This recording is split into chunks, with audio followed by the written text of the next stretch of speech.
সম্ভাবনা নিয়ে আমরা এগিয়ে যাওয়ার স্বপ্ন দেখি।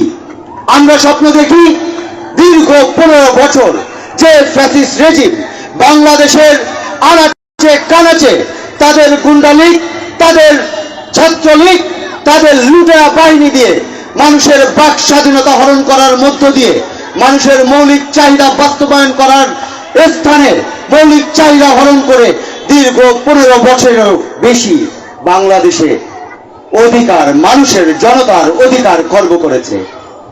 সেই সকল ফ্যাসিস্ট রেজিমদের কথা বলবো, খুবই সংক্ষেপে বলতে হবে, কারণ দীর্ঘ আলোচনা করার জন্য আমাদের যারা শ্রদ্ধেয় নেতা, শ্রদ্ধেয় বড় ভাইরা আছেন, তাদের থেকে অনেক কিছু শেখার আছে, জানার আছে।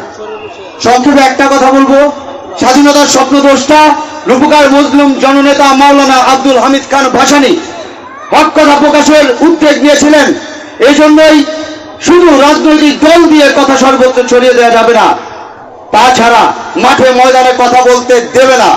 মজলুম জননেতা মাওলানা আব্দুল হামিদ খান ভাসানী বলেছিলেন, এই দেশে গণমাধ্যম কর্মী হতে শুরু করে সাধারণ মানুষের বাক স্বাধীনতা হরণ করার মধ্য থেকে মানুষের যত রকমের মৌলিক অধিকার আছে সেই সকল অধিকার খর্ব করার মধ্য দিয়ে যুগে যুগে এক ফ্যাসিস্ট রেজিমের সৃষ্টি হচ্ছে।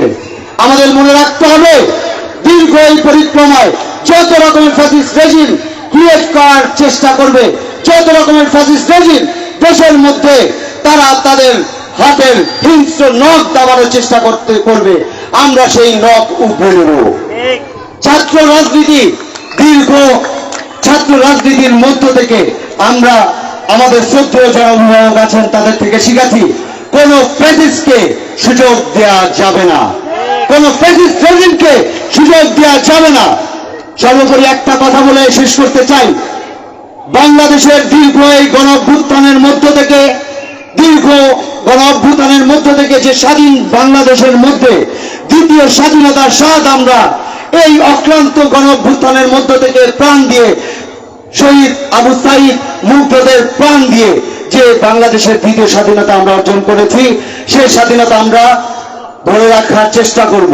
আমরা দেখেছি উপদেষ্টা বৃন্দদের একটা অংশ ভারতের দাবিদারি করছে, এখনো ভারতের প্রতি লুতুপুতু ভাব তাদের দেখছি। উপদেষ্টাদের হুঁশিয়ারি দিয়ে বলতে চাই, খুব সাবধান, ফ্যাসিস্ট হাসিনাকে আমরা খুব সহজেই উপড়ে ফেলেছি, সুতরাং আপনাদেরকে উপড়ে ফেলা খুব কঠিন কিছু হবে না। সবাই ভালো থাকবেন, সুস্থ থাকবেন, বাংলাদেশের সাথে